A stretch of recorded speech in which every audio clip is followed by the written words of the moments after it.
1장 1절에서 4절까지 말씀을 봉독하겠습니다.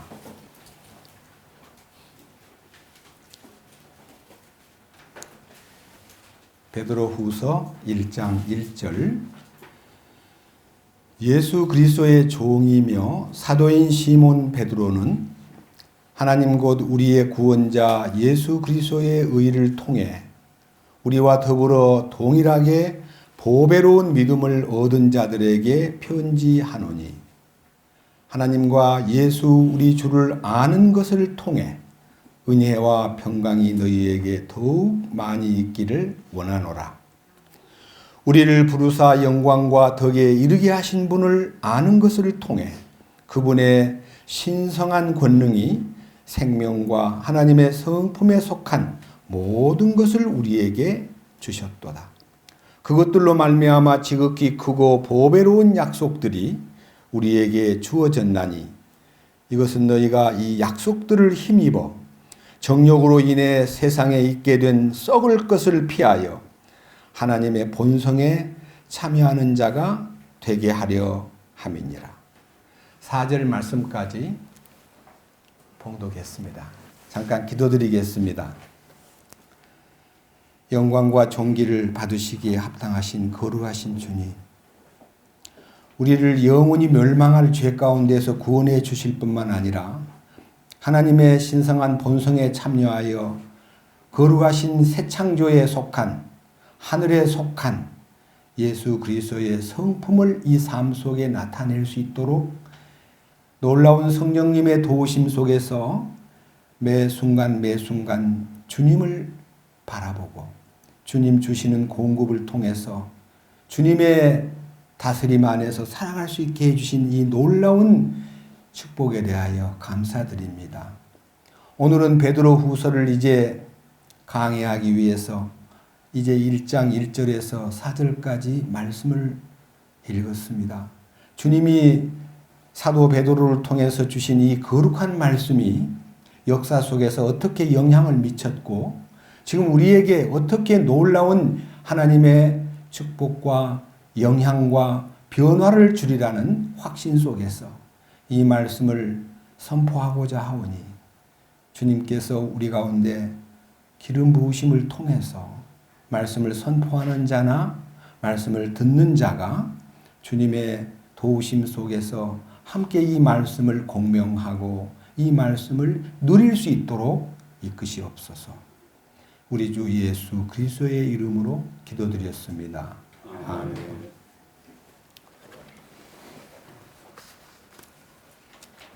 제가 베드로 전서를 42번에 걸쳐서 강의하고 베드로 후서를 이제 읽으면서 많은 기도가 있었습니다.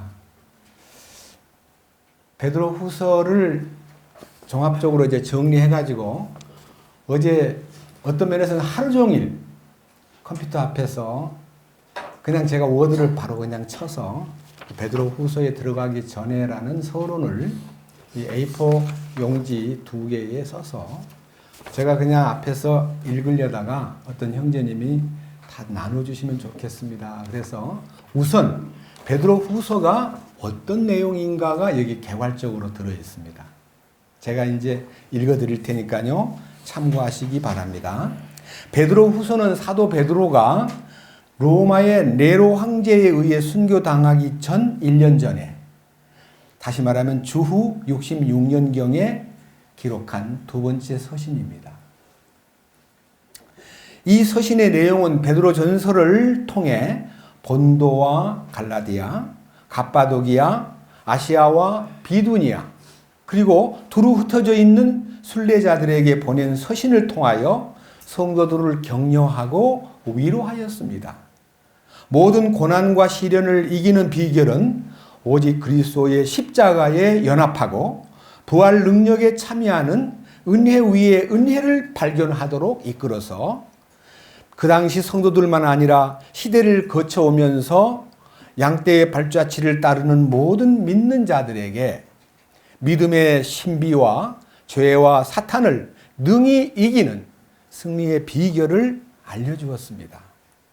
그리고 하나님께서 예비해 놓으신 혼의 구원을 통하여 나타나는 뜨거운 사랑과 거룩하신 하나님의 본성에 참여하는 변화된 생활에 대하여 사도 베드로는 자신이 체험한 간증을 통해서 우리들을 그리스도의 부요하심 안으로 이끌어 주었습니다.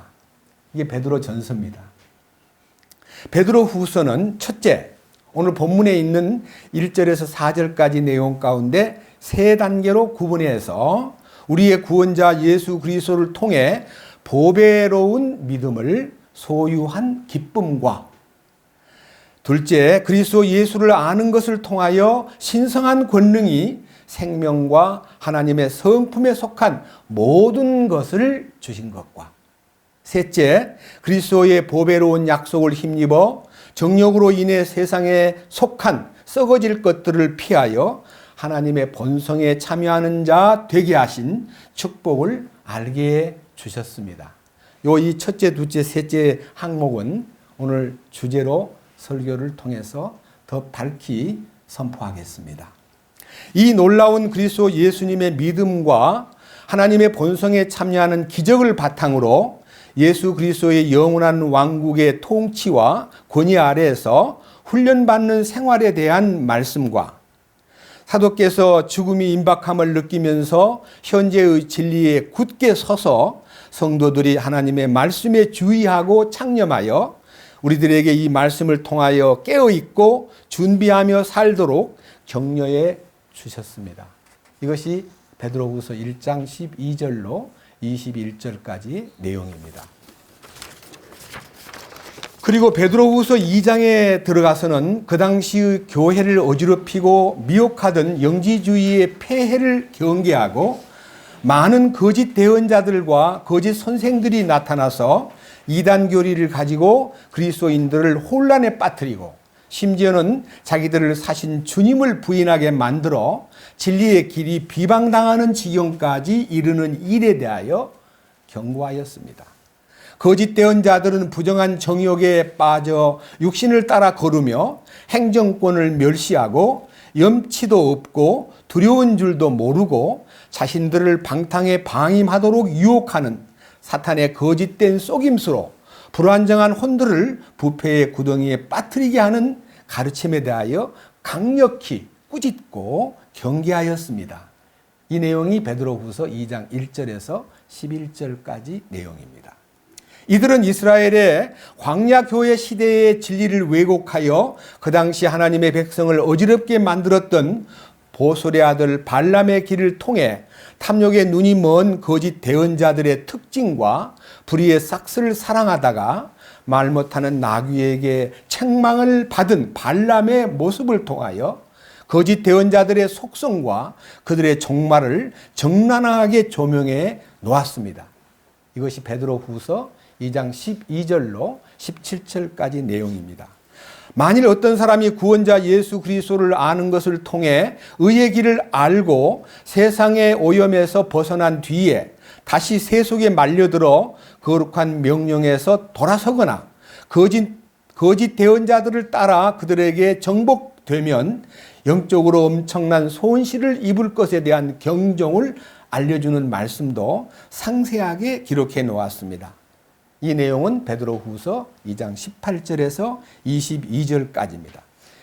베드로후서 3장에 이르러는 주 예수님께서 다시 오실 날에 대한 심도 깊은 말씀을 열어주시면서 주님 재림 전에 일어날 세상 사람들의 상태와 타락의 현상과 정욕을 따라 살아가는 멸망받아 마땅한 죄인들을 향하여 오래 참으사 아무도 멸망하지 않고 모두 회개하기에 이르기를 원하시는 하나님의 긍휼한 마음과 그분의 깊은 사랑도 알게 해주셨습니다. 베드로후서 3장 1절에서부터 9절까지 내용입니다. 마지막으로 주님 다시 오심을 기다리고 사모하는 자들에게 거룩한 행실 속에서 하나님을 따르는 가운데 하나님의 날이 오기를 기다리고 서두르라 부탁하면서 오직 은혜 안에서 자라고 우리 주 곧 구원자 예수 그리스도를 아는 것에서 자라라고 당부하는 사도 베드로의 진심 어린 유언의 말씀이 우리들의 영과 혼을 맑고 깨끗하게 만들어 성령님의 기름 부으심과 역사 안에서 서로 뜨겁게 사랑할 수 있도록 이끌어 줍니다. 이것이 이제 마지막 베드로후서 3장의 이제 끝부분을 설명했습니다. 이건 이제 참고로 베드로후서가 어떤 내용인가를 개괄적으로 여러분 앞에 제시했습니다. 이제 본문으로 들어갑니다.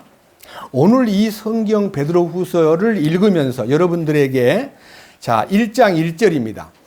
예수 그리스도의 종이며 사도인 시몬 베드로는 하나님 곧 우리의 구원자 예수 그리스도의 의를 통해 우리와 더불어 동일하게 보배로운 믿음을 얻은 자들에게 편지하노니, 이 편지의 성격은요, 베드로 전서를 1년 전에 보냈고 베드로 후서를 1년 후에 또 보내면서 이게 이제 접속된 내용입니다. 자, 3장 1절을 보겠습니다. 3장 1절. 사랑하는 자들아, 내가 이제 둘째 서신을 너희에게 쓰노니, 이게 이제 전서와 후서를 베드로가 처음 보낸 편지는 첫 번째 편지고, 이제 내가 두 번째 편지를 너희에게 쓰노니, 내가 이 두 서신 안에서 기억을 통해 너희의 순수한 생각을 일깨우고자 함은, 너희가 전에 거룩한 대언자들이 전한 말씀들과 주 곧 구원자의 사도인 우리에게서 받은 명령을 명심하게 하려 함이라. 그러니까 사도 베드로만 편지를 보낸 게 아니라 사도 바울도 편지를 썼고 또 요한도 편지를 보냈고 많은 주님의 일꾼들이 성도들을 위해서 격려하는 편지를 성령의 감동으로 썼기 때문에 베드로도 이 편지를 통해서 진정으로 하나님의 말씀에 머물러 받은 명령을 명심하고 너희의 그 순수한 생각을 일깨워 주기 위해서 내가 이 두 번째 편지를 보내는 것입니다 라고 말했습니다. 자, 그러면요 1장 1절에서 우리의 구원자 예수 그리스도의 의를 통해 우리와 더불어 동일하게 보배로운 믿음을 얻은 자들에게 편지하노니 하는 이 두 번째 서신의 서두에서 구원자 예수 그리스도의 의를 통해라고 하는 말씀하고, 그 다음 우리와 더불어 동일하게 보배로운 믿음을 얻은 자들에게 편지하노니 라고 하는 이 두 단락을 통해서 베드로 전서에 보낸 편지와 베드로 후서에 보낸 편지의 수신자들에게 어떤 의미를 부여하고 있는가를 대조를 한번 해보겠습니다. 자, 베드로 전서 1장입니다. 2절입니다. 베드로 전서 1장 2절. 곧 하나님 아버지의 미리 아심에 따라 성령의 거룩히 구별함을 통해 순종함과 예수 그리스도의 피뿌림에 이르도록 선택받은 자들에게 편지하노니 은혜와 평강이 너희에게 더욱 많이 있기를 원하노라. 자, 베드로 전서는요 예수 그리스도의 피뿌림을 강조하고 있습니다. 예수 그리스도의 피뿌림에 대한 얘기를 조금 넘겨보세요. 1장 18절입니다. 1장 18절. 너희가 알거니와 너희 조상들로부터 전통으로 물려받은 너희의 헛된 행실에서 너희가 구속받은 것은 은이나 금같이 썩을 것들로 된 것이 아니요 오직 흠도 없고 점도 없는 어린 양의 피 같은 그리스도의 보배로운 피로 된 것이니라.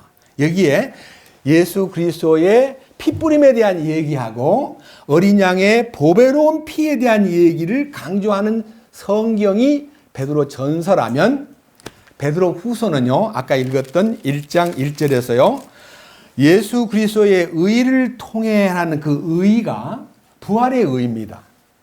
예수님의 피뿌림에 대한 효능은 전서에서 언급을 했고 이 후서에서는 예수 그리스도의 부활의 의를 말함으로써 성도들로 하여금 하나님의 그 보배로운 믿음을 소유했다는 그 긍지와 그 기쁨을 불러일으키는 겁니다.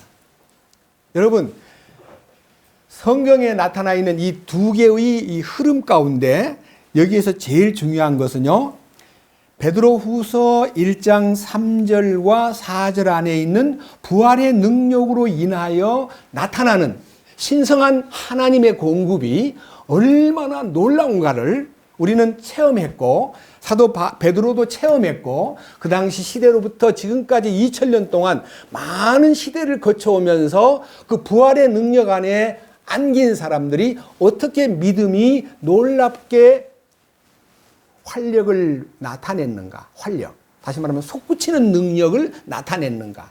자, 베드로후서 1장 3절을 봅니다. 우리를 부르사 영광과 덕에 이르게 하신 분을 아는 것을 통해 그분의 신성한 권능이 생명과 하나님의 성품에 속한 모든 것을 우리에게 주셨도다. 우리는 이제 성경을 통해서 이 생명, 하늘에 속한 생명을 영원한 생명이라 그러고, 그 영원한 생명을 요한복음 5장 24절에서는 내가 진실로 진실로 너희에게 이르노니 내 말을 듣고 또 나 보내신 이를 믿는 자는 영원한 생명을 얻었고 심판에 이르지 아니하나니 사망에서 생명으로 옮겼느니라 하는 이 생명이 무슨 수표를 하나 얻은 것 같은 기분이에요. 이 수표는 나중에 하늘나라에 가서 누릴 영원한 생명으로 우리는 보관해 놓고, 이 수표가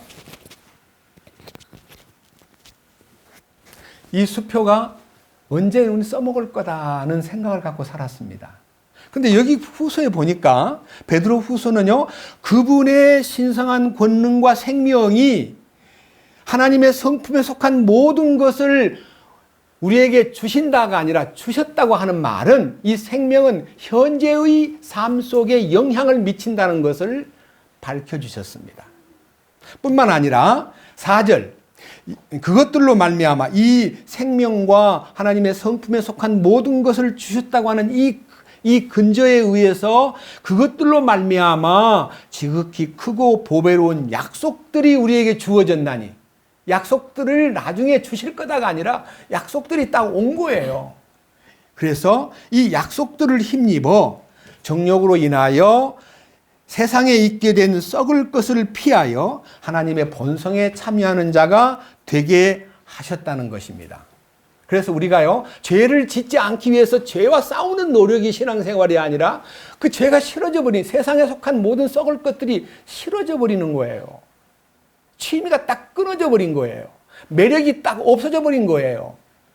그래서 우리로 하여금 안목의 정욕과 육신의 정욕과 인생의 자랑에 대해서 그게 하찮게 보여버리는 거예요. 왜?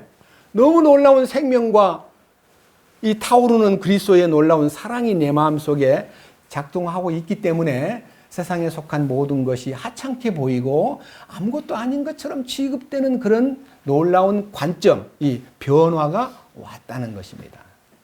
그런 의미에서 우리의 이 주어진 말씀들을 새롭게 좀 더 깊이 조명해 봄으로써 여러분들이 얼마나 놀라운 이 축복 안에 살고 있다는 것을 더 자긍심을 갖고 더 확실하게 이 믿음을 누릴 수 있기를 원합니다.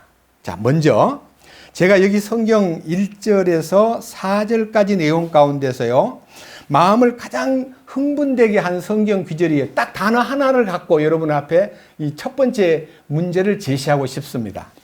자, 1장 1절에 예수 그리스도의 종이며 사도인 시몬 베드로는 하나님 곧 우리의 구원자 예수 그리스도의 의를 통해, 제가요, 제 마음속에서 이 베드로전서를 통해서 이 단어 중에서 가장 마음에서 매력을 느낀 단어 하나가 여기서 통해라고 하는 단어입니다. 통해.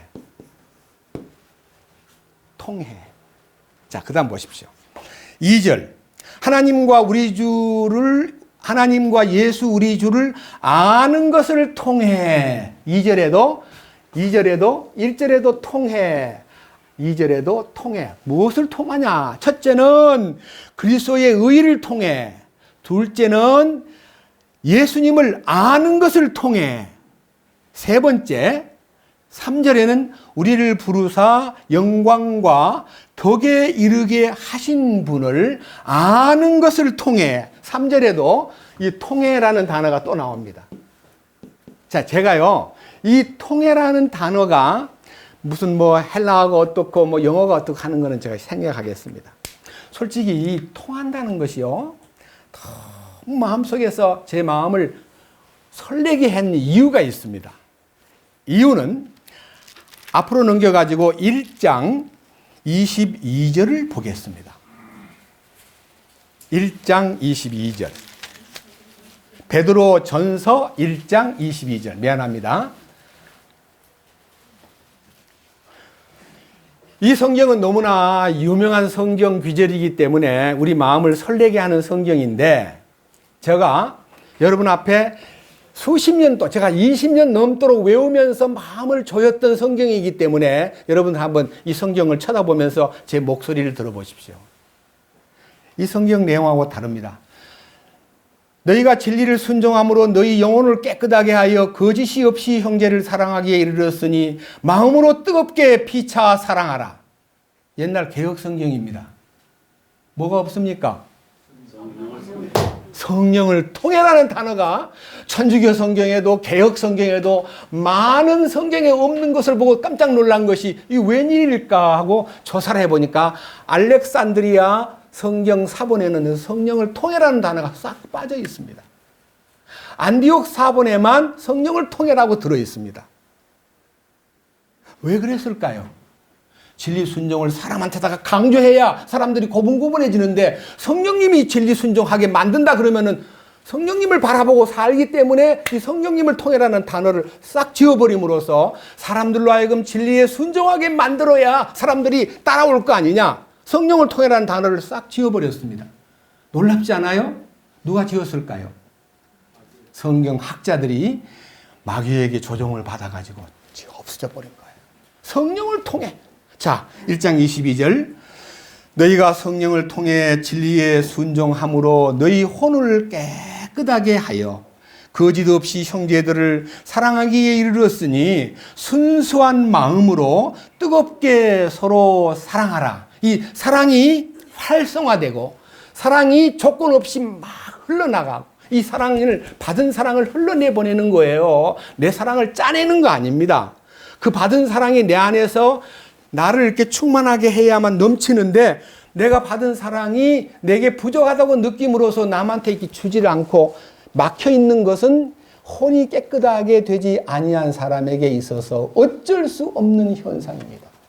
이 혼을 깨끗하게 한다는 말은 생각과 감정과 의지가 변화되어야만 비로소 사랑이 시작되고 그 사랑이 뜨겁게 나타나고 그것이 어떤 사람이 일방적으로 베푸는 게 아니라 쌍방이 서로가 사랑이 흘러나옴으로써 거기서 사랑이 부딪힘으로 그 사랑이 나타나가지고 소위 말하는 용솟음 치는 겁니다. 이게 이제 놀라운 변화받은 인격, 다시 말하면 성령으로 말미암아 혼을 깨끗하게 한 사람들이 비로소 진리에 순종하게 되고 그 순종함으로 인하여 육체에 속한 모든 것을 강하게 진압하는 겁니다. 자, 이 부분에 대해서 제가요 매력을 느끼고 이 통해라는 단어를 성령을 통해 그리스도 예수를 아는 것을 통해 통해라는 단어를 이 성경에서 엄청 많지만요 성령님을 통해서 나타나는 실제적인 효력에 대해서 말씀 몇 군데를 소개해 보겠습니다. 먼저 로마서 8장을 보겠습니다. 로마서 8장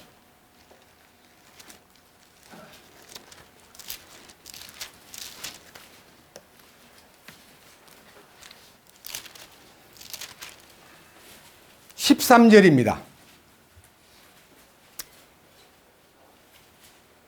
너희가 육신을 따라 살면 죽을 것이로되 성령을 통해 몸의 행실을 죽이면 살리라. 여러분, 이 몸의 행실이라는 게요 세상에 많은 유혹이 막 밀려옵니다.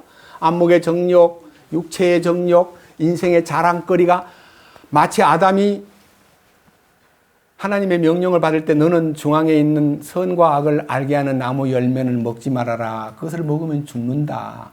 그리고 네 마음대로 영생명과를 따먹고 모든 동산의 것은 네 마음대로 먹어라. 그랬는데 이런 얘기를 이브에게, 사랑하는 아내에게 잘 설명해서 경계를 했어야만 되는데 아마 어떻게 전달했는지 어느 날 갑자기 이브가 혼자 그 선악과의 나무 아래 딱 가니까 거기서 아주 강교한 뱀이, 그때는 뱀이 말하는 뱀이었나 봐요. 사탄이 들어와 가지고 야, 이거 하나님이 먹지 말라고 그러더냐? 아니, 먹지도 말고 만지지도 말라고 그러더라. 먹으면 죽을지 모른다고 하시더라.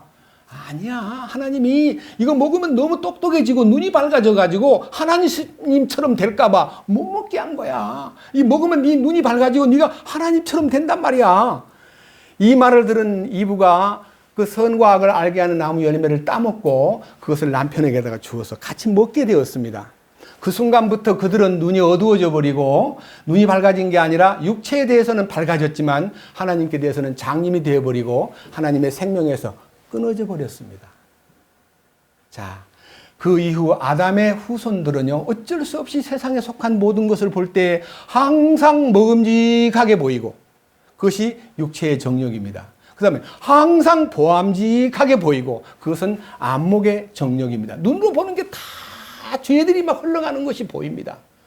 그리고 인생의 자랑이라는 것은요, 탐스럽게 할 만큼 탐스럽다는 말은요, 인생을 남한테 내보일 수 있는 것은 탐스럽게 보이는 자기 모습, 자식들, 자기 학력, 자기 재산, 심지어는 자기가 입은 옷, 자기 갖고 있는 조그마한 아름다운 얼굴마저도 남한테 자랑거리가 되기를 원하는 마음이 인생이 지니고 있는 본성입니다.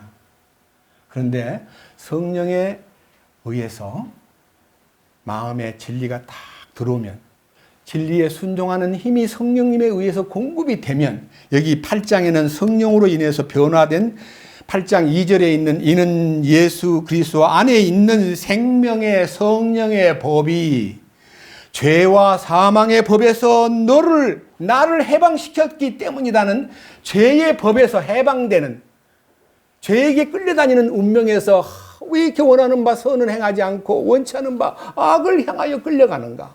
내 마음에는 뭐가 이게 두 개가 있는가? 내 마음에 진심으로 하나님의 법을 즐거워하고 마음으로 하나님을 공경하고 싶은데 왜 자꾸 죄가 나를 유혹할까? 내가 왜 자꾸 죄에 쓰러질까? 이런 고민 속에서 허덕허덕하면서 괴로워하다가 어느 날 생명의 성령의 법을 통해서 죄와 사망의 법으로 딱 해방되고 나니까요, 육체에 속한 것을 그때는, 옛날에는요, 자기를 극복하고 자기를 제어하는 노력을 자기가 했습니다. 여러분 혹시 이런 기록을 본 적이 있습니까? 마르틴 루터가 수도원에 가서 기도를 하는데 천주교의 법 가운데 신부들이 훈련받는 것 가운데 자기가 죄가 떠오르거나 자기 마음에서 죄 지을 생각이 나거나 혼자 있을 때 이상한 잡념이 생기거들랑 자기를 제어하는 방법은 자기를 쳐서 복종시켜라. 그래서 독방에 있는 신부 훈련생들이요, 가죽 채찍을 만들어 가지고 자기가 말씀을 보다가 이게 게을러지고 느슨해지고 잡념이 들어오고 고향 생각이 나고 또 어떤 여자 생각이 나고 하면 사정없이 그 채찍을 들어서 자기를 막 때리는 겁니다. 자기를 막 자기 스스로가 채찍질 해가지고 자기 자신이 그 죄 짓고 싶은 생각을 다 끄집어내도록 훈련시키는 훈련장이 수도원에서 이루어졌는데, 자기는 자기를 몇 번 때려보니까 너무 아파가지고 도대체 어떻게 이렇게 잔인하게 자기를 때리다니.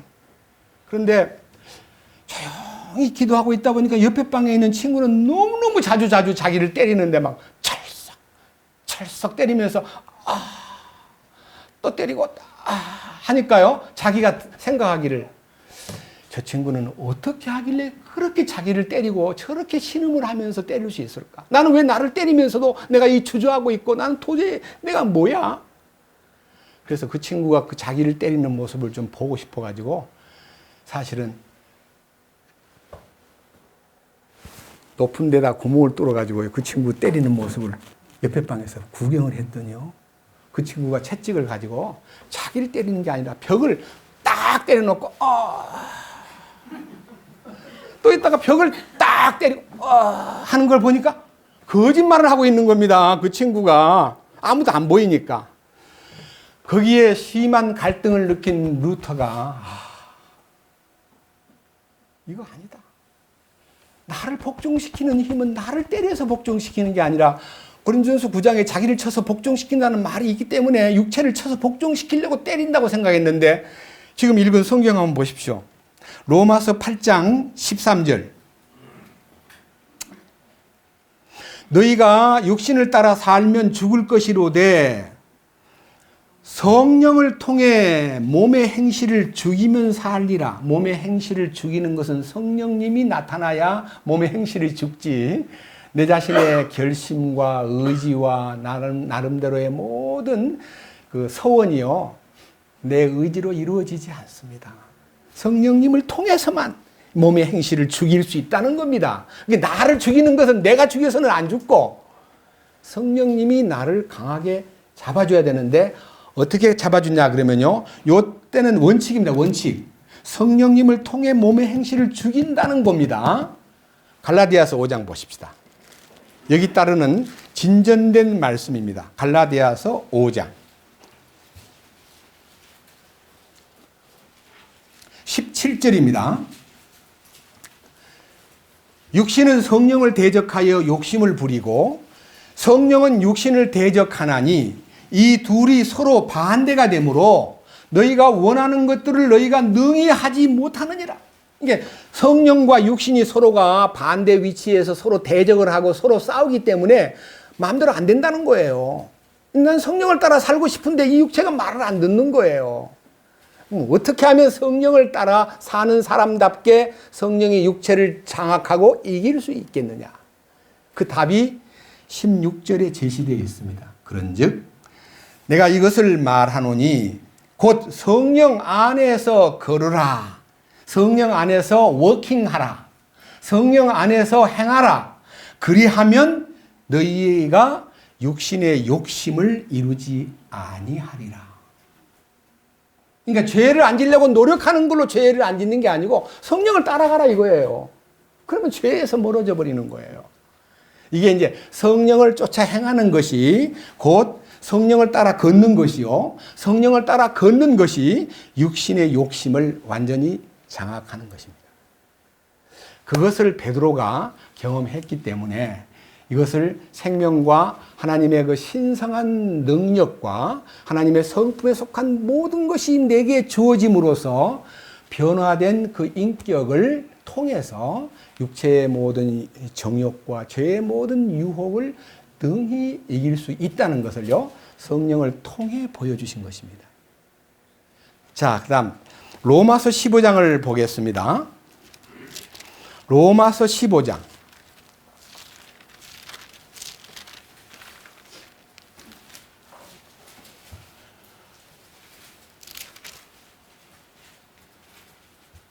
13절입니다. 이제 소망의 하나님께서 너희가 믿는 가운데 모든 기쁨과 평강으로 너희를 충만하게 하사. 그러니까요, 기쁨과 평강이 충만한 사람은 성령님의 권능을 통해 성령님의 권능이 나타나서 그에게 소망이 넘치게 하신다는 겁니다. 그러니까 이제 주님의 평화가 내 마음에 가득하고 평화로다. 하늘로부터 내려오신 주님의 평화가 내 마음에 가득 차서 차고 넘치는 기쁨 속에서 성령님의 권능을 통해서 소망이 넘친다 그랬습니다. 그러니까요, 이 속에서 소망이 넘치면요, 현세에 집착하지 않고 미래지향적으로 안목이 딱 열려버리는 겁니다. 우리는 우리 인생이 전부 다 퇴보적인 걸음을 걷는 중요한 이유 가운데 하나가 자꾸 과거 지향으로 갑니다. 내가 옛날에는 공부를 잘했는데, 내가 공부할 때 1등 했는데, 옛날에 우리 집이 참 잘 살았는데 내 지금 이게 무슨 꼴이야. 자꾸만 과거를 돌아보면 절망이 생기고, 그 다음에 내한테 돈 떼먹은 사람, 저놈이 내한테 빚을 떼먹었네, 저놈이 저 빚을 안 갚아. 그래가지고 거기에 대해서 마음이 자꾸만 옛날로 가면요, 발전이 전혀 없습니다. 우리는 성령의 도우심으로 이 말씀을 기억하셔야 됩니다. 고린도후서 5장 17절에요. 그런즉 누구든지 그리스도 안에 있으면 새로운 창조물이라. 이전 것은 지나갔으니 보라 새 것이 되었도다. 그러니까 이전 것이 딱 지나가. 이게 끝이 나빠. 이전 것은 그냥 끝장이 나고 현재 충실하고 미래지향적으로 살 때 사도 바울도 빌립보서 3장에서 한 일, 즉 뒤에 있는 것을 잊어버리고 앞에 있는 것을 잡으려고 표대를 향하여 달려간다 그랬잖아요.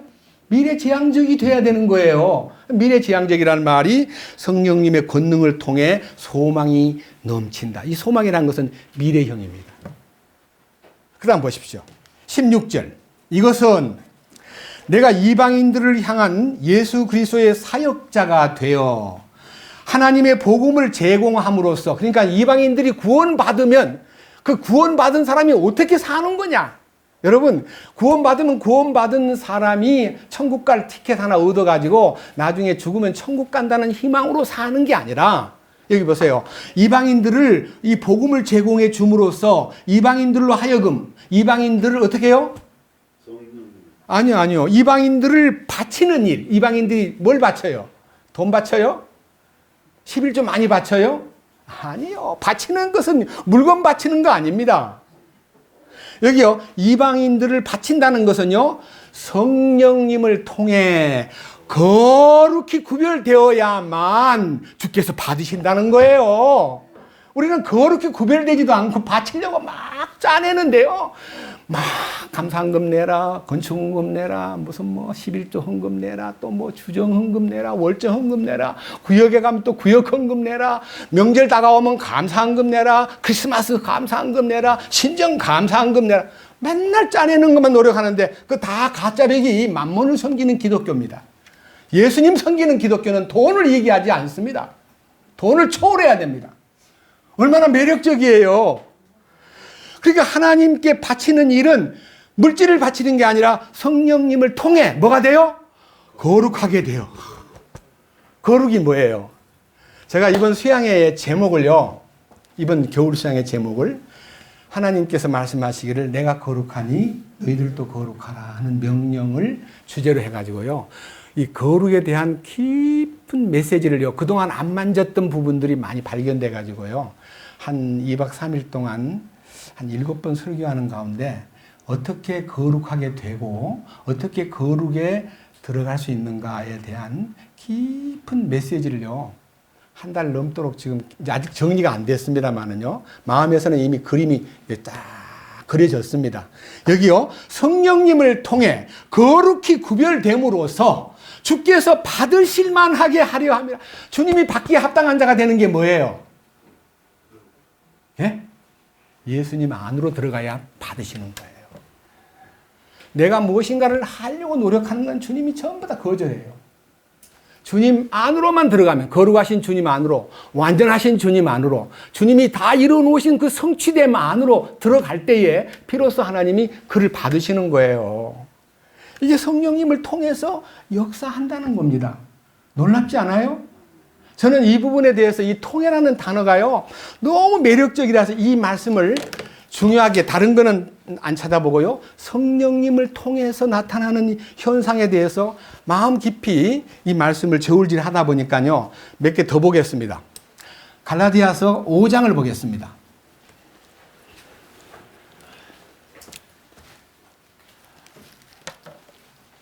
갈라디아서 5장.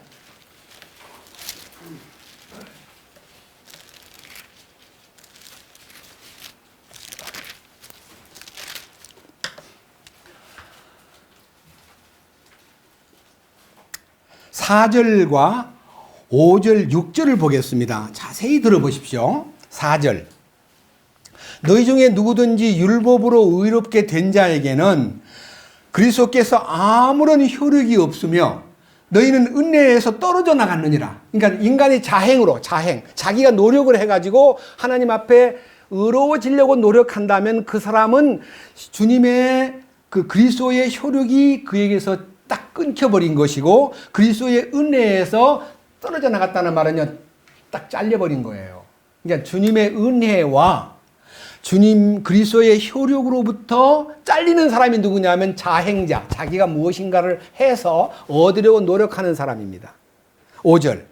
우리가 성령을 통해 믿음으로. 그러니까 이 믿음도요, 성령을 통해 믿는 믿음이 무슨 믿음일까?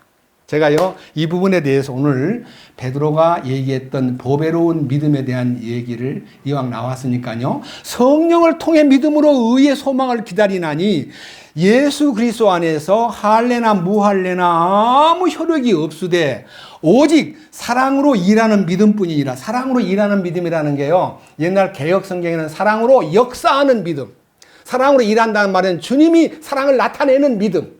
그 말은 내가 믿기 때문에 사랑해야겠다는 부담을 지닌 게 아니고 주님이 주신 그 사랑이 믿음을 통해서 일하게 만드는 성령님의 역사. 이게요, 왜 나는 이 모양이지? 나는 왜 안 되지? 성령님의 역사가 없기 때문에 그러는 거예요. 그런데 베드로가 베드로후서 1장 1절에서요, 보배로운 믿음이라고 말을 했는데요, 제가 이제 성경을 이렇게 분석해 보니까 유다는 유다서에서 그 믿음을 거룩한 믿음이라 그랬어요. 유다서 1장 21절에 거룩한 믿음. 거룩한 믿음. 그리고 바울이 로마서 3장이나 갈라디아서 2장에서 예수 그리스도의 믿음이라고 주님이 믿음의 주인이심을 아주 강하게 표현하는 성경이 로마서에도 디모데전서, 디모데후서, 혹은 방금 얘기했던 이 갈라디아서 2장에도 그리스도 예수의 믿음이라는 그 믿음의 소유주가 주님이신 것을 밝히셨고, 히브리서 12장 2절에서는 믿음의 창시자요 완성자이신 예수님을 바라보자고 권고하심으로써 믿음을 창시한 분도 주님이고 믿음을 완성시키시는 분도 주님이고, 이 주님이 이 믿음에 대해서 이제 마지막 성경의 마지막 가장 끝부분에서 종합적으로 말하기를 요한계시록 하나 보십시다. 2장. 그 믿음을 어떻게 주님이 우리한테 요구하시는가를 보겠습니다.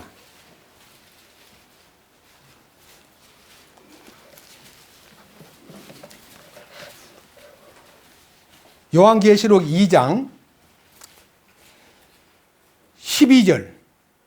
자, 이거는요, 버가모 교회에 보내는 편지를 통해서 주님이 어떤 분인가를 밝혀주셨습니다. 이 버가모 교회는 312년 콘스탄틴 황제가 기독교를 공인함으로써 기독교가 인기가 막 올라가는데, 이 인기가 올라가니까 가짜들이 막 기독교로 몰려들어옴으로써 거짓된 세력들이 팽창하고 있을 때에 주님이 이 버가모 교회에다가 이렇게 말씀하셨습니다. 12절. 버가모에 있는 교회의 천사에게 쓰라. 양날 달린 날카로운 검을 가진 이가 이것들을 말하노라. 양날 달린 검이라는 것은요, 이 날카로운 검은 살아있는 하나님의 말씀의 검을 얘기하는 겁니다.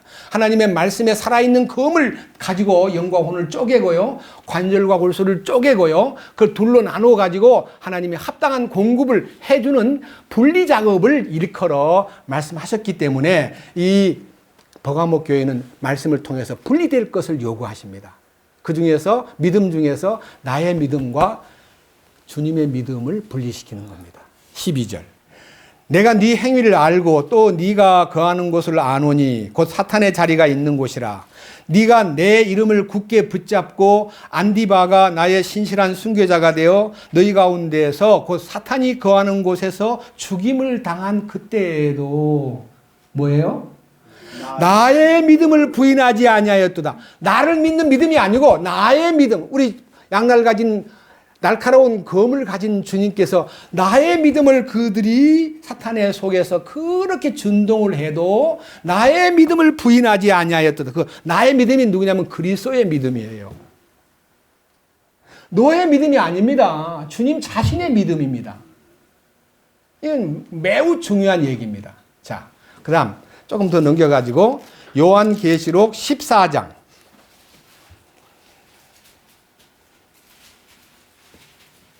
12절입니다.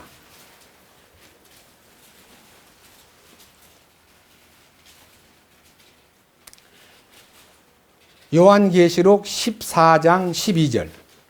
여기에 성도들의 인내가 있나니 곧 여기에 하나님의 명령들과 예수님의 믿음을 지키는 자들이 있느니라.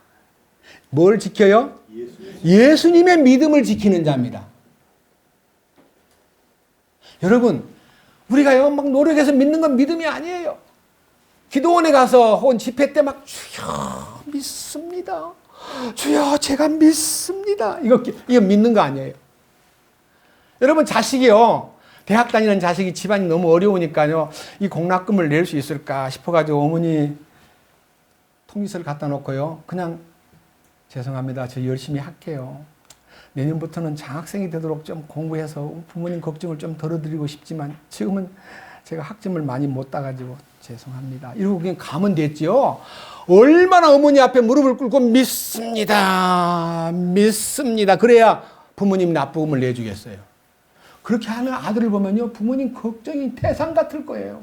저놈이 어찌 저렇게 돼버렸지? 믿음은 짜내는 거 아닙니다. 그러니까 믿음이라는 것은 오늘 밤 믿었는데 내일 아침 가면 없어져 버리고요. 초속 변덕을 하는 것이 우리의 믿음입니다. 인간관계도 마찬가지. 믿음이라는 게 나 믿어! 그렇게 했는데 나중에 사기를 치니까 저는 못 믿을 놈이네. 그러니까 상대가 믿음을 주는 사람이냐 믿음을 못 주는 사람이냐 믿음을 아무리 강요해도 믿지 못할 사람이 수두룩한 세상이고 나도 나를 못 믿는데 안 그래요? 그러니까 누구예요? 예수님은 믿음 덩어리예요. 그 믿음이 보배로운 믿음이요. 그 믿음이 거룩한 믿음이요. 그 믿음이 감추인 신비요. 믿음의 신비. 그 믿음이 그분의 인격입니다. 그러니까 충분히 믿기에 합당하신 분인데 불행하게도 우리가 믿음이 없는 이유는요. 사탄의 불신앙이 속에 들어가지고 우리가 막이 말은 그냥 믿어도 하나님 말씀을 믿기가 어려운 것이 인간이 지닌 불행한 요건들입니다. 예수님의 믿음입니다.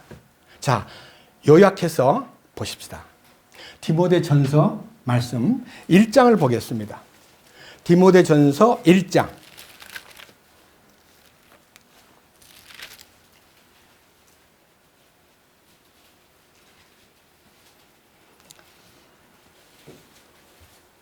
13절입니다. 내가 전에는 신성 모독하는 자요 핍박하는 자요 해를 끼치는 자였으나 도리어 국류를 얻게 되면 내가 믿지 아니한 가운데 알지 못하고 그것을 하였기 때문이라. 이 사도 바울이 바울 되기 전에 사울로 있으면서 가말리알 문회에서 공부를 하고 그리고 열심히 이제 율법을 따라서 하나님을 믿는다고 열성을 부리다 보니까 스데반이라는 하나님의 성도를 죽이는 일에 앞장섰던 그 바울이 자기 과거를 회고하면서 나는 신성모독한 자요 성도를 핍박한 자요 해를 끼치는 자요 그리고 심지어는 살인자와의 대열에 들어갈 만큼 나는 죄인 중에 괴수였다. 나는 그때 모르고 믿지 않을 때 내가 모르고 그런 거다. 그러나 14절 우리 주의 은혜가 그리스도 예수님 안에 있는 믿음과 어디에 믿음이 있다고요? 그리스도 예수님 안에 있는 믿음과 또 믿음 말고 또 뭐가 있어요? 사랑과. 이야, 예수님 안에 믿음도 있고 사랑도, 야, 그것이 넘치도록 풍성하였도다. 그렇구나. 그분 안에 믿음이 있구나. 그분 안에 사랑이 있구나. 이건 이제 우리가 알아야 돼요. 그러니까 그분 안에 들어가면 믿음을 얻는 거예요. 그분 안에 들어가면 사랑을 얻는 거예요. 어떻게? 성령을 통해. 이게 놀라운 축복이에요.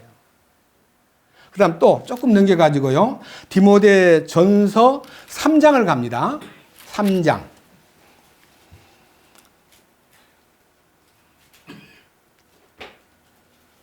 찾았습니까? 3장 9절. 디모데 전서 3장 9절. 순수한 양심 속에 믿음의 신비를 간직한 자라야 할지니라. 순수한 양심 속에 믿음의 신비를 간직했다. 믿음의 신비가 뭐예요? 그리스도예요, 그리스도. 예? 믿음의 신비를 간직한다는 말은요, 그리스도의 신비가 내 안에서 나타나가지고 나로 하여금 양심을 깨끗하게 하고 선한 양심이 되게 하고 그 양심에 따라서 살게 만드는 양심의 센서가 새롭게 성령에 의해서 가동이 돼가지고요. 얼마나 민감하게 양심이 작동되는지 그래서 그리스도인들은 양심의 소리를 듣고 사는 거예요. 아무도 안 보는 데서 제가 간단하게 이제 표를 한다면요. 버릇이 돼가지고 수십 년 동안 버릇이 돼가지고 껌 씹던 종이를요 땅에다 톡 던지고 그냥 가는데 양심에서 뒤에 이렇게 끌어당겨. 야, 너 지금 뭘 버렸어? 껌종이에요. 그거 버려서 되겠니? 죄송합니다. 다시 주워가지고 호주머니에 넣고 집에 가서 쓰레기통에 버리는 것을 주님께서 원하시더라 이거예요. 그 사소한 껌종이 하나 버린 것이, 그것도 껌종이를 한꺼번에 이렇게 널린 걸 버리냐, 요로로 말아가지고요. 여기 새끼손가락 손톱만큼도 안 되게 말아가지고 버렸는데 그것도 주님이 용납하지 않더라 이거예요. 선한 양심이 가동이 되니까. 그래서 침례를 통해서 우리가 부활 생명에 들어가면요. 선한 양심이 하나님을 향하여 뭐 한다 그랬어요? answer한다. 응답한다. 하나님을 향해서 예라고 대답을 하는 것이 선한 양심의 기능이다 이 말이에요. 그게 바로 순수한 양심 속에 믿음의 신비를 간직해야만 된다라고 말씀하셨어요. 이해하시겠습니까? 네, 그 다음 한 장 넘겼어요. 디모데 후서 1장을 보겠습니다.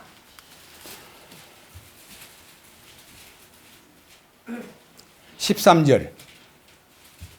그리스도 예수님 안에 있는 믿음과 사랑 안에서, 여기 보세요. 그리스도 예수님 안에 있는 믿음과 사랑 안에서 네가 내게 들은 건전한 말씀들의 틀을 굳게 붙들고, 말씀의 틀이 있어요. 말씀의 틀이 뭐예요? 그분의 교리입니다. 그분의 교리라는 말은 우리 이영성 형제님이 여러 번 힘주어 덕트린, 가르침을 얘기합니다. 가르침, 교훈.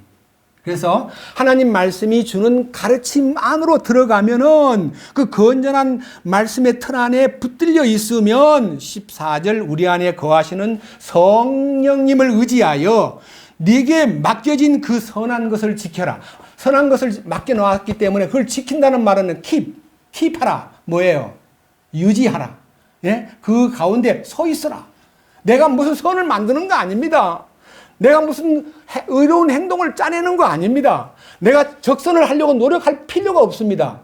왜? 성령이 시킨 대로 하면 되니까요. 그것이 믿음 안에서 사는 성도들의 생활이라는 것을 생각할 때 너무너무 놀랍습니다. 행함의 주체를 알린 야고보서의 얘기를 한번 들어봅시다. 야고보서 2장. 야고보서 2장입니다.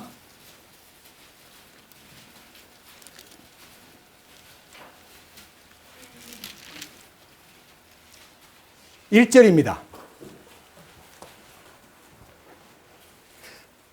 내 형제들아, 영광의 주, 곧 우리 주 예수 그리스도의 믿음을 가지고서, 예수 그리스도의 믿음을 가진 사람은 사람의 외모를 중시하지 말라. 성경에는요, 사람은 외모를 보거니와 하나님은 중심을 본다 그랬습니다. 우리는 외모를 보게 되어 있습니다.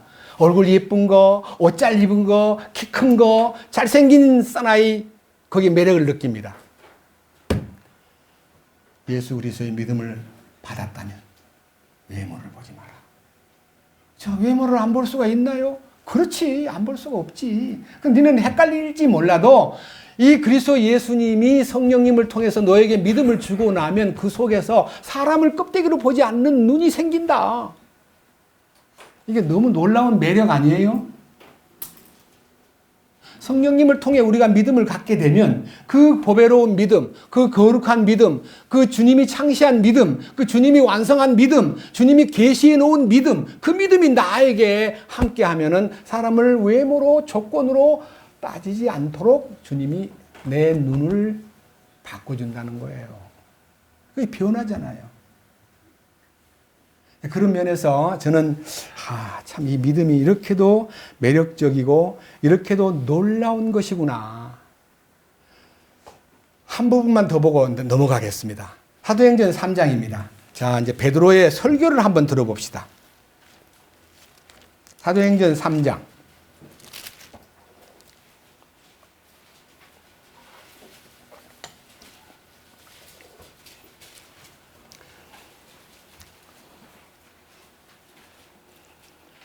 사도행전 3장의 1절부터 10절까지는요, 나면서부터 안진방이 된 어떤 사람이 성전 미문에 앉아가지고 동량을 구하고 구걸을 하는 중에 기도하러 올라가던 베드로와 요한이 이 사람을 은과 금은 내게 없거니와 내게 있는 나사렛 예수 그리스도의 이름으로 일어나 걸어라 하고 이제 잡아서 딱 세워버립니다. 나면서부터라는 말은요, 성경에 보면 모태에서부터 병이 안진뱅이가 돼가지고 세상에 태어났는데 이게 완전히 불구자입니다. 근데 그를 이렇게 세웁니다. 이렇게 세워가지고 사람들이 그 소문을 듣고 너무 오랫도록 그 성전 미문에서 구걸하던 사람이 안진뱅이가 섰다는 얘기를 듣고 막 뉴스를 듣고 몰려오니까요, 베드로가 이렇게 선포합니다. 11절 말씀부터 읽겠습니다. 걷지 못하던 자가 고침을 받고 베드로와 요한을 붙드니 온 백성이 크게 놀라며 솔로몬의 주랑이라는 곳에 있는 그들에게로 함께 달려가니라. 그 사람 나은 장소로 막 뛰어가가지고, 야, 그 사람 어떻게 된 거야? 어떻게 걸었어? 아니, 어떻게 그렇게 갑자기 일어날 수가 있어? 놀래가지고 몰려들었는데 베드로가 12절 그것을 보고 백성들에게 응답하되 너희 이스라엘 사람들아 어찌하여 이 일에 놀라느냐? 어찌하여 마치 우리가 우리 자신의 권능이나 거룩함으로 이 사람을 걷게 만든 것처럼 우리를 이토록 진지하게 쳐다보느냐? 그러니까 마치 우리 개인이 무슨 능력이 있거나 우리가 무슨 특별한 사람이라서 이 사람을 낫게 한 거 아니다. 자기를 딱 부인한 다음에 뭐라 그럽니까? 13절 아브라함과 이삭과 야곱의 하나님 곧 우리 조상들의 하나님께서 자신의 아들 예수님을 영화롭게 하셨느니라. 너희가 그분을 넘겨주었고 빌라도가 그분을 놓아주려고 결심하였을 때에 그 앞에서 그분을 부인하였으니 너희가 거룩하신 분 곧 의로우신 분을 부인하고 살인자를 너희에게 달라 구하여 생명의 통치자를 죽였도다. 그러나 그분을 하나님께서 죽은 자들로부터 일으키셨으며 우리는 그 일의 증인이니라. 그분의 이름을 믿는 믿음을 통하여 그분의 이름이 너희가 보고 아는 이 사람을 강건하게 하였으니 참으로 그분으로 말미암은 믿음이 너희 모든 사람 앞에서 그를 이같이 완전하게 낫게 하였느니라. 여기에 놀라운 얘기입니다. 우리 개인의 능력이나 거룩함으로 이 사람을 낫게 만든 게 아니다. 너희가 거절하고 죽인 그 예수께서 살아나셔가지고 이 사람을 살려냈는데 이 사람을 살려낸 기본이 뭐냐? 16절 그분의 이름을 믿는 믿음을 통하여 그분의 이름이 너희가 보고 아는 이 사람을 강건하게 하였으니 나는 그분의 이름을 믿는다. 그분의 부활을 믿는다. 그분의 임재와 능력을 믿고 내가 그분의 이름으로 이 자를 걷게 만든 건데 이 자를 걷게 만든 기본이 뭐냐 하면 여기 참으로 그분으로 말미암은 믿음. 그분으로 말미암다는 말은 뭔 말이에요? 영어로 통하여 말미암아 맞죠? 그분이 그 믿음을 통해서 그를 낫게 만든 거라 이거예요. 베드로는 그 경험을 했기 때문에 자기가 지금 믿음이 보배롭다는 말을 한 것은요, 이 사도행전 3장에 그를 일으켜 세울 때 주님을 믿는 믿음이 자기 안에서 작동함으로써 그를 일으켜 세웠고 그들을 향해서 증언을 하는데요. 야, 4장 1절 보세요. 4장 1절에 뭐라 되어 있습니까? 제목에 베드로와 요한이 체포되어 공회 앞에 섰다. 공회는 70인 사내들인 장로들 앞에 끌려가가지고 옛날 그 사내들인의 가야바 법정에 있는 여자 한 사람한테 절절매가지고 도망다니면서 예수님을 3번이나 부인했던 베드로가 사내들인 70인이 모여있는 그 회중 앞에 탁 끌려가가지고 이제 신문을 당할 때요. 이 일에 대해서 많은, 보세요. 5절. 4장 5절 이튿날 그들의 치리자들과 장로들 서기관들 대제사장 안나스 가야바 요한 알렉산더 대제사장의 친족들이 다 예루살렘에 함께 모여 그들을 한가운데 세우고 묻되 너희가 무슨 권능이나 어떤 이름으로 이 일을 행하였느냐 하니 그때 베드로가 성령님으로 충만하여 그들에게 이르되 10절 너희 모두와 이스라엘 온 백성은 이것을 알라. 곧 너희가 십자가에 못 박았고 하나님께서 죽은 자들로부터 살리신 나사렛 예수 그리스도의 이름으로 말미암아 곧 그분으로 말미암아 이 사람이 온전하게 여기 너희 앞에 서 있느니라. 예수님을 막 마음껏 증언하는 거예요. 베드로의 이 용기와 이 간증이 얼마나 멋져요.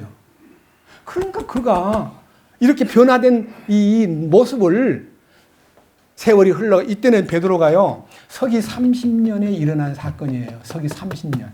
근데 66년 30년 보낸 다음에 이제 십자가가 이제 참 효력이 나타났고 부활의 능력을 체험하고 하나님의 성품에 참여한 바 되고 이제 떠날 날이 멀지 않았는데 네로 황제에 의해서 베드로와 바울은 서기 67년에 돌아가셨어요. 근데 베드로후서는 서기 66년에 기록되었어요. 1년 전에.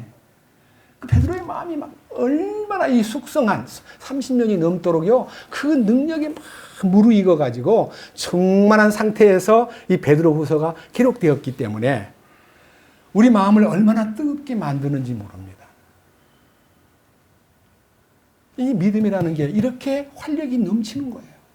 이렇게 거룩한 믿음, 보배로운 믿음, 계시받은 믿음, 하나님이 선물로 준 믿음, 이 모든 것이 다 그분으로 말미암아 나타나는 영광스러운 실제인 것입니다. 자, 그래서 이제 구체적으로 그 믿음으로 말미암아 나타나는 축복된 삶의 모습을 본문으로 돌아가서 살펴보겠습니다. 베드로 후서 1장으로 돌아갑니다.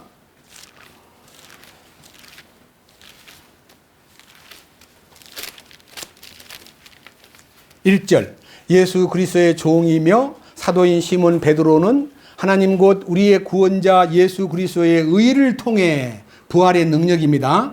우리와 더불어 동일하게 보배로운 믿음을 얻은 자들에게 편지하노니 내가 가진 믿음도 보배로운 믿음이지만 여러분들이 이 당시에 편지를 받는 이 아시아의 여러 형제들이 있던 그곳에도 예수님의 믿음을 너희가 받았지 않느냐. 그리고 이 역사 속에서 우리도 그 보배로운 믿음을 소유한 사람으로서 베드로의 믿음이 곧 내 안에 계신 보배로우신 주님의 믿음이라는 걸 우리가 알지 않습니까? 근데 여기에서요 베드로가 이 성경에서 보배로운이라는 용어를 쓰기를 좋아했더라고요. 제가 이제 보면서 참 사도 베드로는 이 보배로운 믿음에 대해서 굉장히 관심이 참 많으셨구나. 여기에 대해서 굉장히 매력을 느끼고요. 자, 베드로 전서에서 한번 보겠습니다. 베드로 전서 1장입니다. 19절. 오직 흠 없고 점도 없는 어린 양의 피 같은 그리스도의 무슨 피요? 보배로운 피. 이 보배롭다는 단어를요, 제가 깊이 이제 이 사전에 들어가서 찾아보니까요, 이 헬라어로 티미오스라는 단어인데요, 이 성경이 이 어원이 티메라는 티메. 특히 귀중하다, 아주 아까운 값비싼 거다, 아주 가치 있는 것, 이것의 명사형입니다. 티미오스라는 단어가요, 이제 영어로는 precious라는 단어입니다. 그것을요, 이제 몇 군데 찾아보니까요, 야, 우리 마음에서, 그게 주님이구나. 그걸 알게 됐어요. 여러분한테 소개하겠어요. 고린도 전서 3장. 뭐가 나올까요? 이 보배롭다는 단어가 어떻게 나오냐 하면요. 고린도 전서 3장에 11절과 12절을 봅니다. 아무도 이미 놓은 기초 위에 능히 다른 기초를 놓을 수 없나니 이 기초는 곧 예수 그리스도시니라. 구원의 기초, 반석이신 주님. 그 다음에 12절. 그런데 만일 어떤 사람이 이 기초 위에 금이나 은이나 보석이나 나무나 건초나 지프로 세우면, 여기 나무나 건초와 지프라기는 육신에 속한 것이고요. 금이나 은이나 보석은요, 주님의 인격과 신성을 설명하는데, 여기 이 보석이라는 단어가 프레셔스입니다. 보석이라는 단어가. 아까 말한 헬라어의 티미오스입니다. 제가 왜 이 말을 하느냐? 바로 주님 자신이 보배로운 분이라는 뜻이에요. 그래서 사도 바울이 간증서, 이 보배를 질그릇에 가졌으니, 이 보배가 그분이에요. 그러니까 그분 안에 여기에 건축재료인 금과 은과 보석이 들어있고, 그분 안에 믿음이 들어있고, 그분 안에 사랑이 들어있고, 그분 안에 세부적으로 온유와 겸손이 들어있는 거예요. 근데 그분 안에만 들어가면 온유와 겸손이 공급되기 시작하는 거예요. 그분 안에 들어가려면 어떻게 하면 들어가요? 머릿속으로 그분 안에 들어갔다고 아는 것이 들어간 거 아닙니다. 여기에서 이 아는 것을 통해 그 안다는 말이 제가 여러 번 얘기했죠. 이 알미라는 단어는 히브리어의 야다라는 말은 머리로 아는 게 아니고요. 체험해서 안다, 동침한다, 동침은요, 부부가 동침하잖아요. 주님하고 동침하는 게 뭐예요? 십자가에 들어가야 동침이 되지요. 주님 죽으심에 같이 죽고 주님 함께 그 무덤에 들어가려면 동침하는 거 아니에요? 주님과 함께 죽고 함께 그 묻히는 것이 야다입니다. 그때 그 놀라운 축복이 나의 삶 속에 구체적으로 나타나는데 그때 주님의 보석이 이 질그릇에 담기는 것입니다. 제가 그걸 보고요. 이야, 너무 놀랍다. 참 놀라운 것이구나. 이 말씀을 생각하면서요. 자, 요한계시록 제일 마지막에 이제 갑시다. 21장으로. 요한계시록 21장. 너무 놀라운 얘기입니다.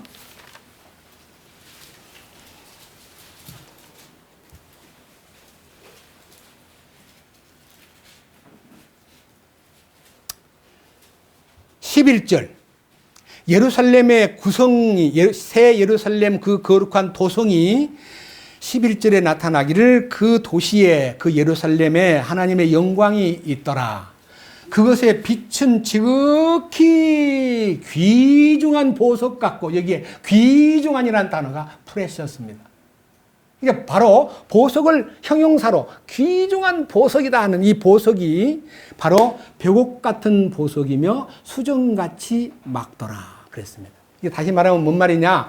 믿음의 기초도 주님이고 믿음의 건축을 예루살렘을 이루는 그 거룩한 모든 자재도 주님인데 그 주님이 우리를 주님화 시켜가지고 그 영광스러운 새 예루살렘을 조성한다는 겁니다.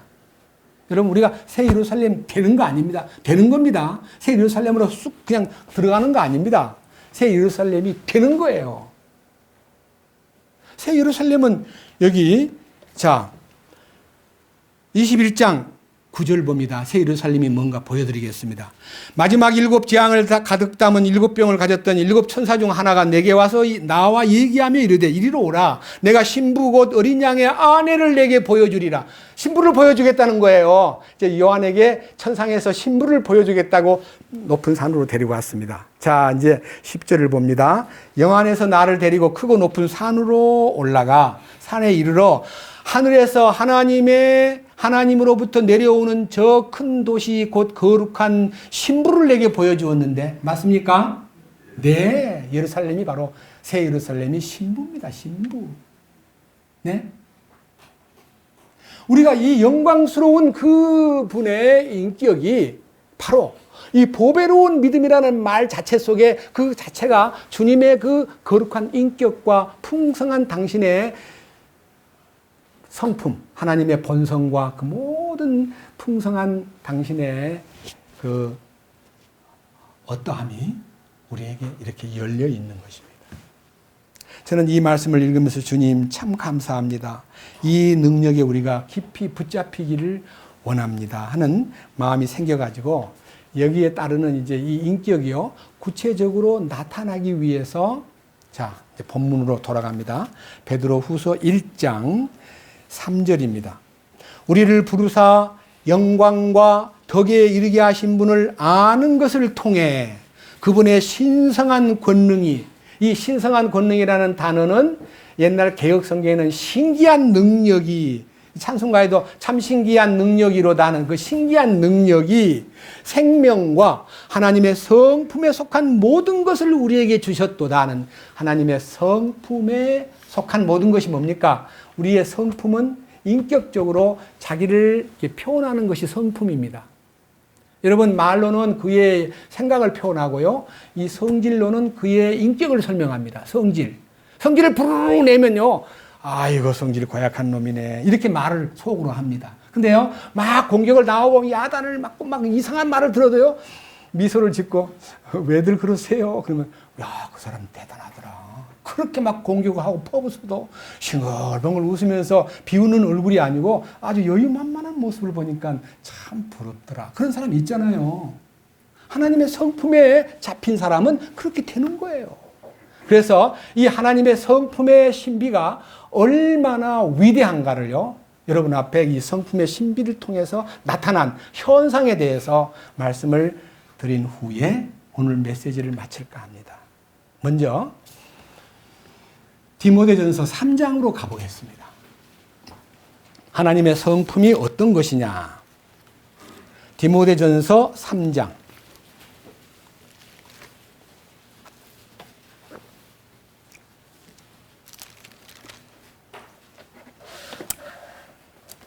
찾았습니까? 자, 16절 말씀을 보겠습니다. 논쟁의 여지가 없이 하나님의 성품의 신비는 위대하도다. 그러니까요, 논쟁의 여지가 없다는 말은요, 이러쿵저러쿵 다투고 뭐 옳거니 그렇거니 하고 따지는 것 다 초월해서 하나님의 성품의 신비를 만약 경험했다면 그 신비가 얼마나 위대한가를 너희가 알 것이다. 이것을 대전제로 해가지고, 첫째, 이 성품의 신비는 하나님께서 육체 안에 나타나시고, 여러분 이 두 가지로 보셔야 됩니다. 말씀이 육신이 되어 우리 가운데 거하시며 우리가 그 영광을 보니 아버지의 독생자의 영광이요 은혜와 진리가 충만하더라. 하나님이 말씀이신 그분이 이 땅에 몸을 입고 오셨는데, 이것을 일컬어서 인카네이션, 도성인신, 도성, 말씀이 이루어졌는데 사람의 몸으로 이루어졌다. 도성인신, 말씀이 몸으로, 사람의 몸으로 나타났는데 여기 육체 안에 나타나시고라 그래요. 예수님이 육체로 오셨을 때는 제한을 받았습니다. 베드로 안에 들어갈 수가 없어요. 요한 안에 들어갈 수가 없어요. 내가 내 안에 거하라. 그래도 예수님 안으로 들어가려니까 어떻게 들어갈까? 들어갈 수가 없었어요. 그런데 이제 성령 곧 보혜사라 오시면은요, 모든 인류를 품을 수 있는 품이 생겨버린 겁니다. 그게 여기 우리가 예수님 안으로 들어갈 수 있는 축복이 바로 이 육체 안에 주님이 오셨다는 겁니다. 예? 하나님이 사람 되어 인간 속에 오신 것처럼 성령께서 이제 이 나약하고 더러운 인간 속에 오시는데, 이 더러운 집에 그냥 들어올 수가 없으니까 청소하고 들어와야 될 거 아니에요. 그래요, 안 그래요? 여러분, 헌집 사가지고 그냥 입택하려고 그러면 돈이 좀 있는 사람은 다 쓸어버리고, 이제 너무 쓸어버리면은 이제 소위 말하는 건축 허가를 새로 내야 되니까 뭐라 그래요? 리모델링 하잖아요. 그죠? 그죠? 우리 주님이 우리 안에 오시기 위해서 뭐라 그래요? 옛 아담 안에 있는 모든 것을 다 쓸어내버리고 하나도 안 남겨요. 이렇게 비유를 들어봅시다. 연탄 떼던 집에 보일러로 바꿨는데요, 너무너무 오랫도록 우리 집에서 애를 써왔기 때문에 연탄 집게는 그냥 놔두면 되겠습니까? 기념으로 보일러실 옆에다가 이거 뭐예요? 그러니까 우리 집에서 30년 동안 집게가 고생해서 기념으로 놔뒀어요. 이거 보기 싫은데 치우시오. 여시나 바꿔 먹어버리세요. 바깥에 내버리면 누가 주워갈 거예요. 연탄 집게 하나도 남겨둘 필요가 없듯이요, 내 안에 나를 아무리 잘해줬던 과거가 있다 할지라도요, 주님 안으로 딱 들어갈 때는 내 있는 모든 옛사람과 그 행위를 다 쓰레기 취급을 하고 버려야 됩니다. 버려졌습니까? 남아있는 거 안 있어요? 성질 내는 거, 문제 삼으면 조금만 막 핏대 올리는 거, 욕하는 거, 소리 지르는 거, 성경에 다 있어요. 다 쓰레기로 버려야 됩니다. 자, 그 다음 보세요.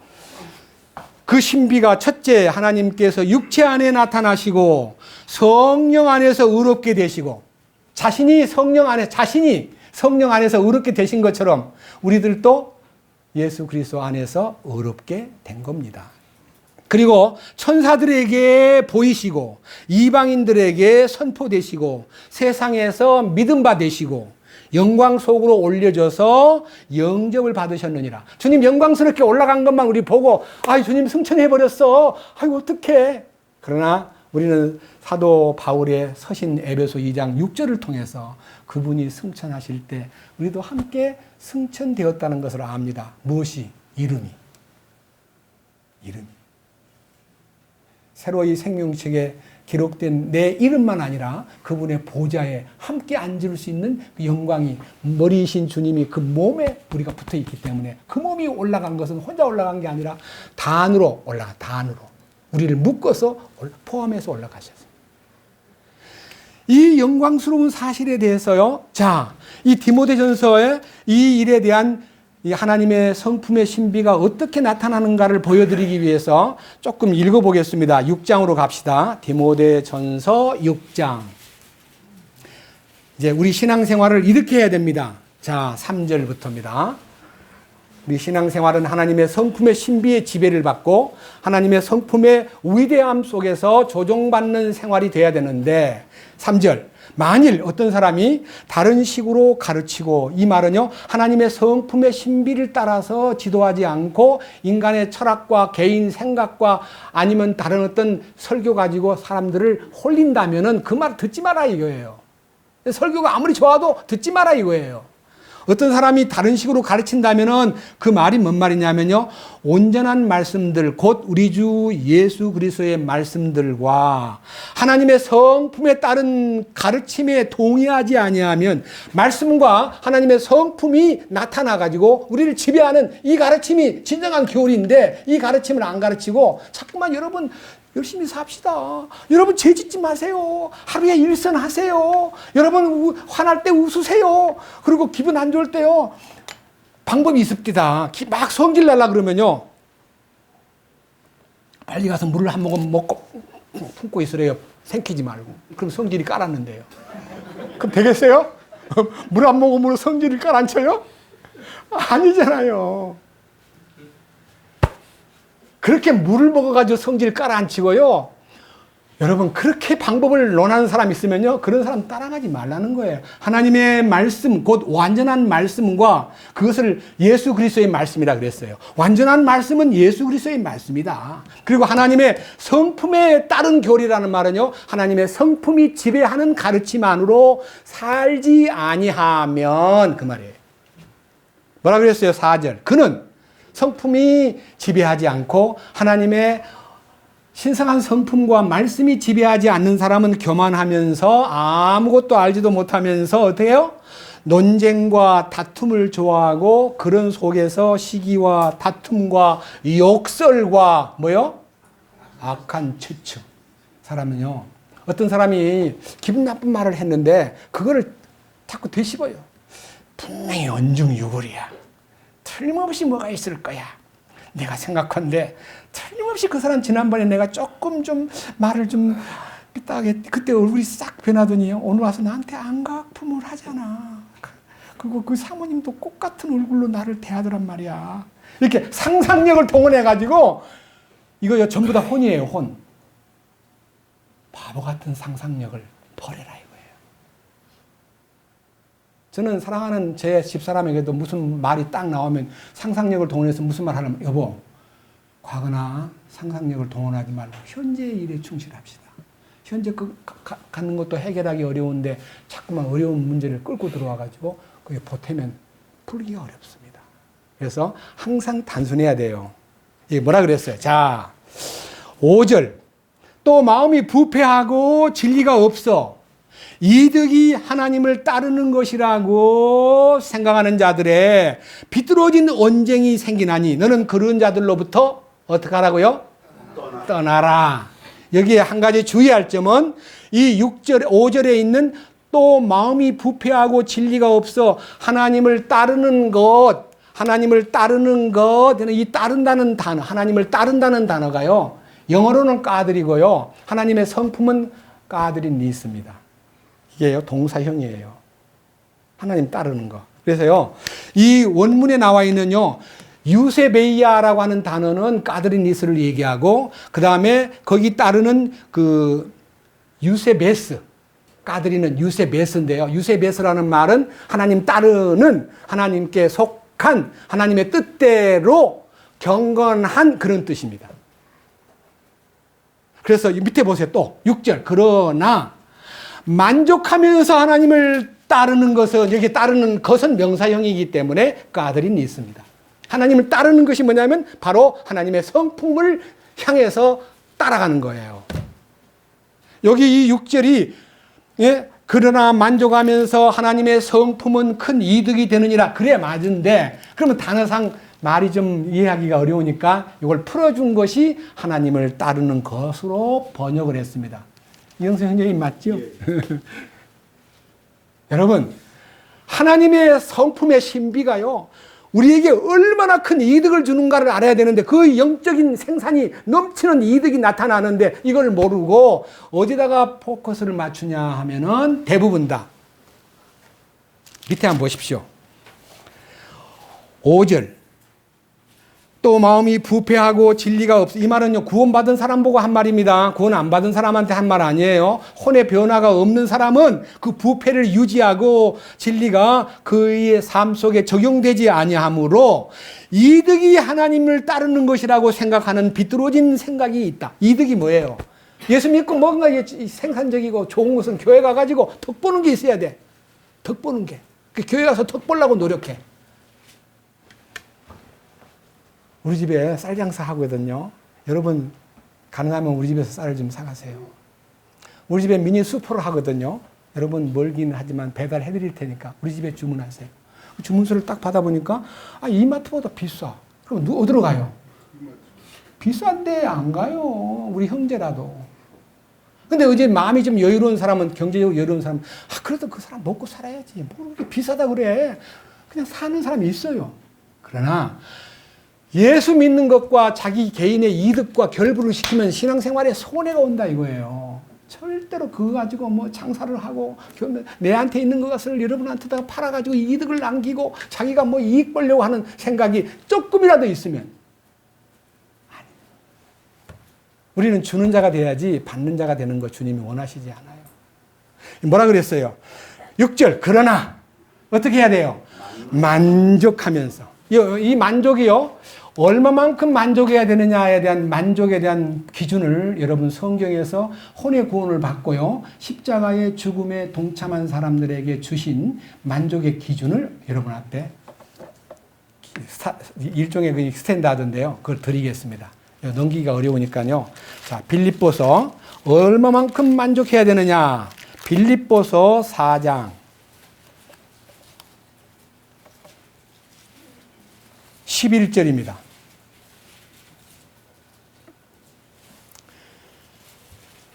사장 11절 뭐라고 되어 있습니까? 내가 궁핍함으로 말하지 아니하노라.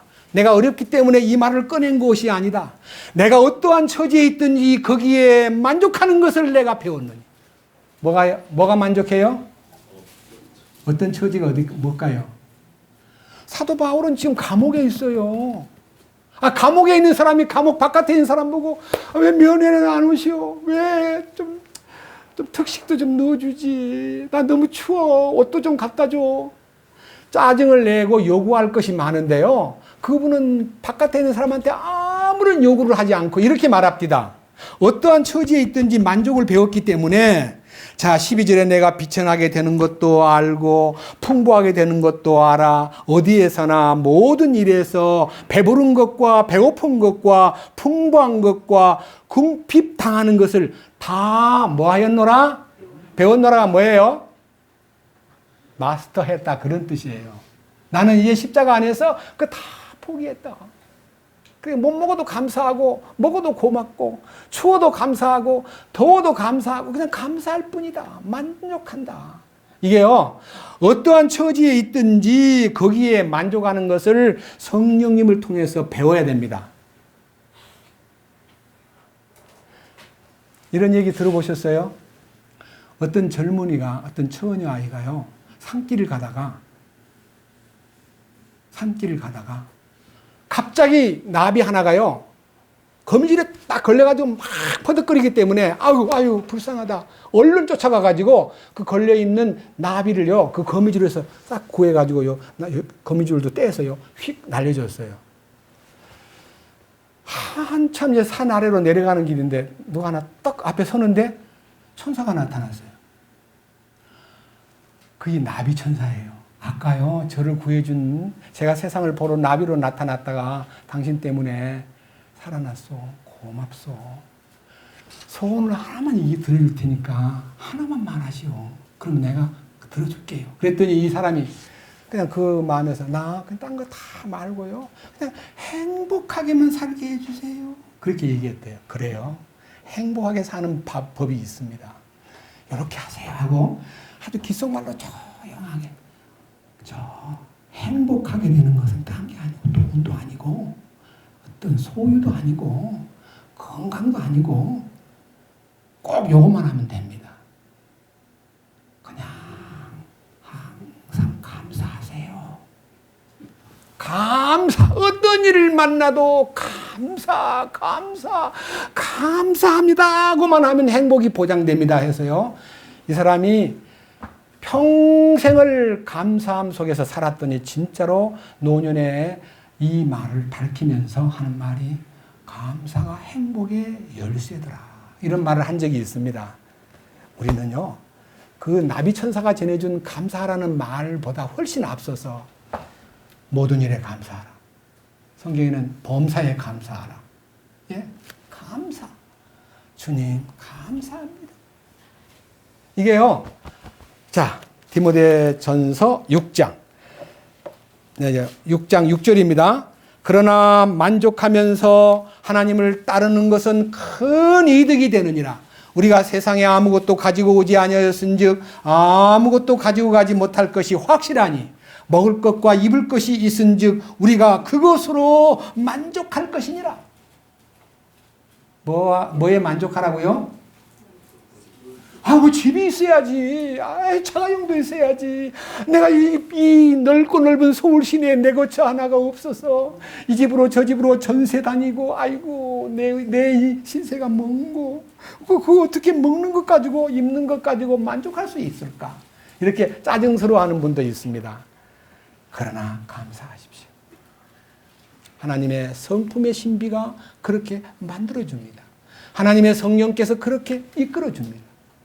뿐만 아니라 9절 그러나 부유하게 되고자 하는 자들은 사람들을 파멸과 멸망에 빠지게 하는 시험과 올무와 여러 가지 어리석고 해로운 욕심에 떨어지느니라. 돈을 사랑함이 모든 악의 뿌리이니 어떤 자들이 돈을 탐내다가 믿음에서 떠나 잘못하고 많은 고통으로 자기를 찔러 꿰뚫었도다. 그러니까요, 두 주인을 섬기면 신앙생활 망가져버리는 겁니다. 돈도 사랑하고 하나님도 사랑하고 하나님 사랑한다고 말하면서 돈도 추구하고 그러면 신앙생활 안 됩니다. 하나를 놔야 됩니다. 두 주인 섬기면 안 됩니다. 주님 한 분만 섬겨야 됩니다. 그래서 결론이 뭐냐? 보세요. 11절. 그러니까 돈에 대한 얘기만 해놓고 돈 좋아하면 안 돼. 돈 따라가지 마. 이렇게 해놓고 끝나는 게 아니라 그러나 아주 온유한 음성으로 그러나 오 하나님의 사람아 너는 이것들을 피하고 그렇습니다. 세상과 물질과 이것을 피하는 것이 이게 명령으로 되어 있지만요. 이것들을 피하고 의와 하나님의 성품과 믿음과 사랑과 인내와 온유를 추구하라. 여러분 추구해야 됩니다. 이 추구라는 말이요. 여러분 추구라는 단어가 어렵게 보이지만 간단합니다. 추구라는 단어는 그냥 이렇게 그 하나만 보고 간다 그런 뜻이에요. 예? 따를 추자에다가 구할 구자입니다. 주님을 구하고 주님을 따르라는 겁니다. 예? 추구하십시다. 하나님의 성품을 추구하십시다. 이 비결이 디도서 1장에 있습니다. 두 장을 넘겨보세요. 석장, 디도서 2장. 11절. 구원을 가져다 주시는 하나님의 은혜가 모든 사람에게 나타나. 이거는 모든 사람에게 주시는 선물이기 때문에 구원받는 건 쉽습니다. 그러나 이 혼의 구원은 특별한 사람에게만 줍니다. 구하고 찾는 자에게만 줍니다. 그리고 애통하는 자에게만 이 구원이 나타납니다. 12절. 우리를 가르치시되 여기 경건치 아니한 것과는 이 경건치 아니한 것이라는 단어가 하나님의 성품에 반한 언가드리니스입니다. 언가드리니스. 예? 경건치 아니한 것이 바로 하나님의 뜻을 버리고 하나님의 뜻에 속하지 않고 하나님의 속한 삶을 추구하지 않고 세상으로 가는 모습이 불경건이요 경건치 아니한 것입니다. 그 경건치 아니한 언가드리니스를 추구하면 세상에 속한 정욕의 지배를 받습니다. 그러나 하나님의 성품을 추구하면 뭐가 되어 있어요? 세상에 속한 정욕들을 어떻게 하여? 거부하는 거예요. 거부. 노라고 말할 수 있어야 됩니다. 노. 세상을 노라고 말할 수 있어야 됩니다. 세상을 노라고 말하고 이 현 세상에서 맑은 정신으로 의롭게 하나님의 뜻대로는 까들입니다. 하나님의 뜻대로 까들이. 예, 여러분 이 일이요 우리에게 있어서 놀라운 과제입니다. 놀라운 과제예요. 자, 이제 본문으로 돌아갑시다. 너무 길게 하지 않고요. 마지막 한 절을 보고 마치겠습니다. 베드로후서 1장 3절과 4절입니다. 우리를 부르사 영광과 덕에 이르게 하신 분을 아는 것을 통해 그분의 신성한 권능이 생명과 하나님의 성품에 속한 모든 것을 우리에게 주셨도다. 4절. 그것들로 말미암아 이 3절에 있는 약속들로 말미암아 지극히 크고 보배로운 약속들이 우리에게 주어졌나니. 야, 보배로운 믿음, 보배로운 어린 양의 피, 이 보배로운 약속들이 우리 안에 다 채워지면 이 상속유업에 대한 약속입니다. 여러분 우리 신앙생활이 지금 뭡니까? 세자 훈련입니다. 천년왕국의 상속권자로서 천년 통치에 쓰임받기 위해서 이 주어진 짤막한 남은 여생을요 철저하게 훈련을 받아야 됩니다. 모이는 것도 훈련입니다. 말씀 듣는 것도 훈련입니다. 봉사하는 것도 훈련입니다. 피아노 치는 것도 훈련입니다. 찬송 부르는 것도 훈련입니다. 우리 서로 만나는 것도 훈련입니다. 전부 다 훈련받는 거예요. 게을리해서는 안 됩니다. 철저하게 무장한 마음으로 훈련을 받아야 됩니다. 그리고 이 훈련을 받을 때요, 자, 제일 중요한 것입니다. 이 보배로운 약속들이 우리에게 주어짐으로써 이것은 이 약속들을 힘입어 이 약속들이 기초가 되어 우리로 하여금 정욕으로 인하여 세상에 있게 된 썩을 것을 피하여, 그렇습니다. 막 널려있는 것이 세상의 정욕들입니다. 우리를 유혹합니다. 그걸 해치고 가야 됩니다. 노라고 말하고. 아니다. 나는 이 세상에 이런 거 하러 온 거 아니다. 난 나머지 인생은 이제 주님 앞에 철저히 훈련받아가지고 하나님의 본성에 참여하는 거다. 본성. 뭡니까? 로마서 8장입니다. 로마서 8장.